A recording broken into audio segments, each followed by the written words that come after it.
Assalamualaikum warahmatullahi wabarakatuh. Berjumpa lagi dengan saya Joe di channel Sekilas Kembang dan Buah. Channel yang menyajikan informasi sisi lain seputar kembang dan buah dan seputar informasi pertanian. Oke pemirsa, hari ini saya ingin mengajak pemirsa untuk menggunakan susu. Sekali lagi saya ulangi, menggunakan susu sebagai bahan untuk mengendalikan hama kutu yang ada pada tanaman hortikultura. Kebetulan tanaman yang ada di sini ada beberapa jenis ya, ada cabai. Nah, ini cabai kita, kemudian ada timun dan terong juga ada nanti. Kita akan coba aplikasikan di beberapa tanaman lah belibet, di beberapa tanaman hortikultura yang kita punya di sini. Sekaligus tanaman ini adalah tanaman yang akan kita gunakan sebagai tempat ya, tempat uji coba ya, uji coba, boleh dikatakan sebagai kelinci percobaan deh. Jadi tidak harus sukses hasilnya, tetapi nanti lebih kepada bagaimana efek dari bahan-bahan yang kita aplikasikan di tanaman ini ya. Iya pemirsa, penggunaan susu atau cairan berbahan susu ini memang tidak lazim ya digunakan oleh para petani yang terutama petani yang memang tujuan budidayanya komersil ya. Jadi skalanya skala luas, itu tidak lazim digunakan susu semacam ini. Iya, beberapa hal yang menjadi alasan tidak digunakannya susu sebagai bahan untuk pengendalian hama ini, salah satunya adalah karena alasan efektivitas dan efisiensi ya pemirsa ya. Ya kalau misalnya dalam beberapa hektar gitu kita menggunakan susu, ya perlu diperhitungkan juga ya.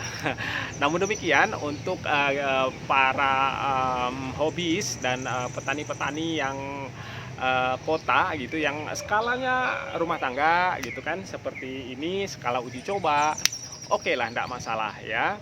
Jadi itu ya pemirsa ya, alasannya salah satunya adalah karena efektivitas dan efisiensi dari bahan susu ini sebagai pengendali hama itu belum teruji ya. Walaupun memang ada beberapa hasil penelitian yang mengatakan bahwa susu ini bisa digunakan sebagai tidak hanya sebagai pengendali hama ya, tetapi juga sebagai anti bakteri, kemudian bisa juga sebagai nutrisi bagi tanaman ya.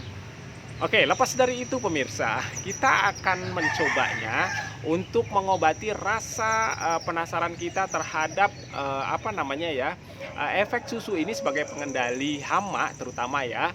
Kebetulan ada beberapa serangan hama kutu daun yang ada di tanaman apa namanya timun, kemudian di tanaman cabai ini kebetulan belum banyak, belum ada ya, belum ada. Dan tapi nanti kita akan coba aplikasi juga di tanaman cabai ini.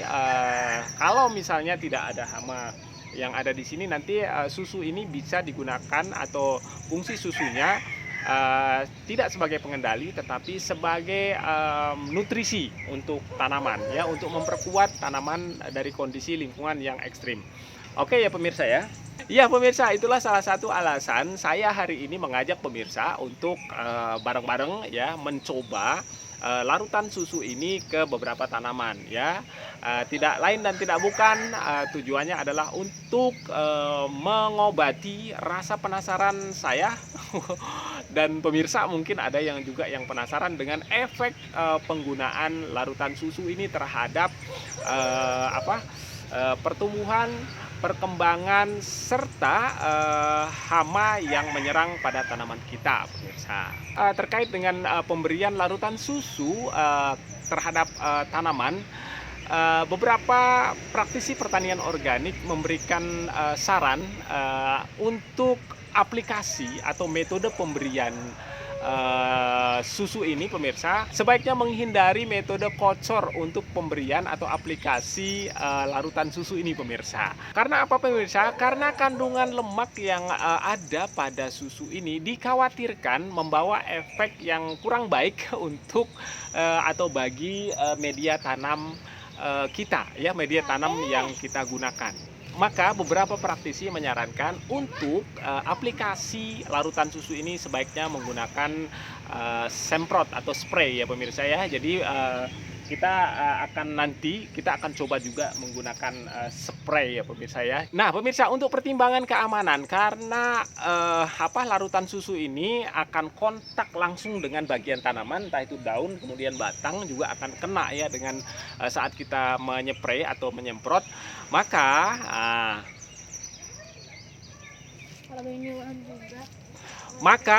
maka konsentrasi cairan yang kita gunakan jangan terlalu pekat pemirsa. Oke pemirsa, jadi untuk kali ini kita menggunakan airnya. Ini air sudah saya masukkan sebanyak lebih kurang 2 liter ya, 2 liter air. Kemudian ini susu kental manis, tadi saya beli Rp2.000. Ini beratnya sekitar 38 gram. 38 gram kita nanti menggunakannya tidak semuanya. Jadi kita gunakan separuh ya. Separuh ini kurang lebih 20 gram ya pemirsa.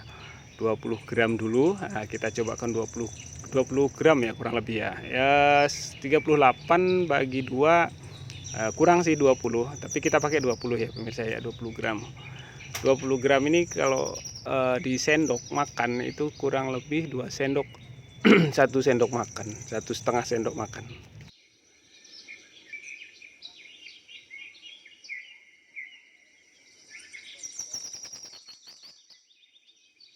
Ya pemirsa, jadi konsentrasi yang kita gunakan cukup encer banget ini ya pemirsa ya, karena ini baru pertama kali penyemprotan pemirsa, tidak boleh mengambil risiko berbahaya. Nah, jadi kita gunakan konsentrasi yang ringan-ringan aja, yang encer-encer aja tuh.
Baik pemirsa, mudah-mudahan informasi yang sedikit ini bisa bermanfaat, tetap merekah dan menjadi buah yang baik. Wassalamualaikum warahmatullahi wabarakatuh.